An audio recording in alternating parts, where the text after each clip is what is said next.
บายดียินดีต้อนรับอีกเทื่อหนึ่งมวดแผนการเงินของเจ้าก็ได้สำเร็จแล้วแสดงว่าแผนธุรกิจของเจ้าก็ใกล้จะสำเร็จเช่นกันอีกครั้งหนึ่งอย่ากังวลหลายถ้าเห็นว่ามันยังบ่ทันสมบูรณ์เถื่อมันเป็นการเริ่มต้นที่ดีแล้วห่างที่พวกเฮาได้เอาให้เจ้าแม่นอันเดียวกันกับสิ่งที่จันมิลาเฮ็ดตอนนี้แม่นยังเหลือแต่หมวดย่อยเกี่ยวกับการเขียนแผนกิจกรรมสำหรับ6เดือนในหมวดนี้จันมิลาต้องได้คิดเกี่ยวกับทุกกิจกรรมที่เราต้องเฮ็ดเพื่อให้ธุรกิจของเราเริ่มได้ในขณะที่เราคิดว่าจะเริ่มและคิดว่าจะใช้เวลาเท่าใดจันมิลาได้เขียนทุกอย่างเป็นรายการออกมาเช่นว่าการออกแบบบรรจุภัณฑ์การสั่งซื้อบรรจุภัณฑ์การจองห้านอยู่ตลาดการซื้ออุปกรณ์บางอย่างเพิ่มอีกการสร้างหน้าธุรกิจใน Facebook การออกแบบแผนพับเพื่อโฆษณาธุรกิจของเรา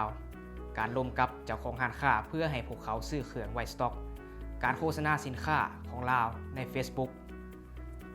ทุกครั้งที่เราคิดอย่างออกเราจะเพิ่มเขาไว้ในรายการเมื่อรายการของเรายาวขึ้นเราก็เริ่มรู้สึกตกใจเมื่อเห็นว่ายังมีอีกหลายอย่างที่เราต้องได้เห็นแต่มันก็บ่แม่นปัญหาธุรกิจนี่แม่นความฝันของเราและช่วยให้ครอบครัวและชุมชนของเรามีอนาคตที่ดีขึ้นเรามั่นใจว่าเราเฮ็ดได้และมันจะบ่เสียแรงละล่าและเมื่อสำเร็จแล้วนางจันมิลาได้กลับไปเบิ่งคืนแผนฉบับห่างที่ลาวได้เฮ็ดขึ้นเพื่อเบิ่งว่าลาวได้ลืมบางอย่างบ่ลาวจำเป็นต้องใช้เงินไปกับทุกๆสิ่งที่ลาวได้เว้าถึงในแผนการวางแผนการเงินของลาวแท้ๆบ่หรือมีบางอย่างที่สามารถท่าได้จนกว่าธุรกิจจะมีกำไรลาวคิดในแง่บวกหลายเกินไปบ่ว่าจะขายได้หลายปานใดโดยเฉพาะแม่นในปีที่1เมื่อลาวเฮ็ดแผนกิจกรรมสำเร็จแล้วเรากลับมาเบิ่งคืนว่ายังมีอันใดที่ลาวต้องได้เฮ็ดอีกบ่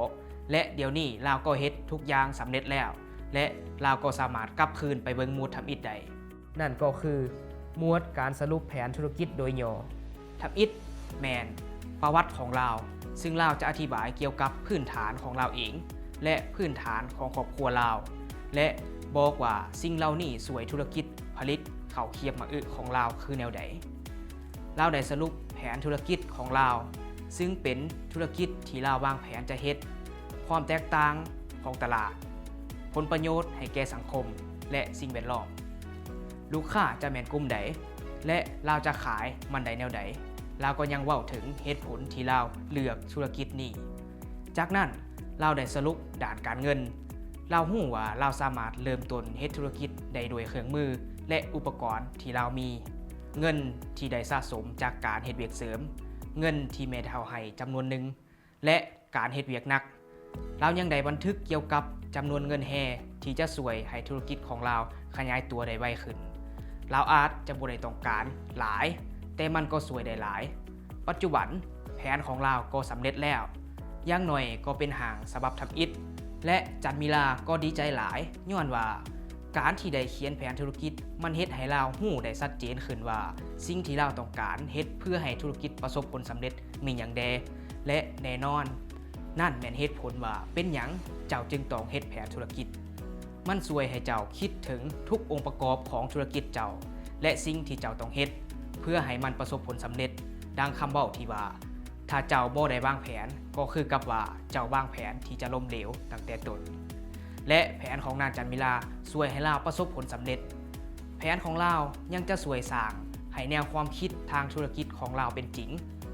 เราฮู้ว่ายังมีเบียกอีกหลายอย่างที่เราต้องเฮ็ดแต่ธุรกิจของเราถือว่าเป็นการเริ่มต้นที่ดี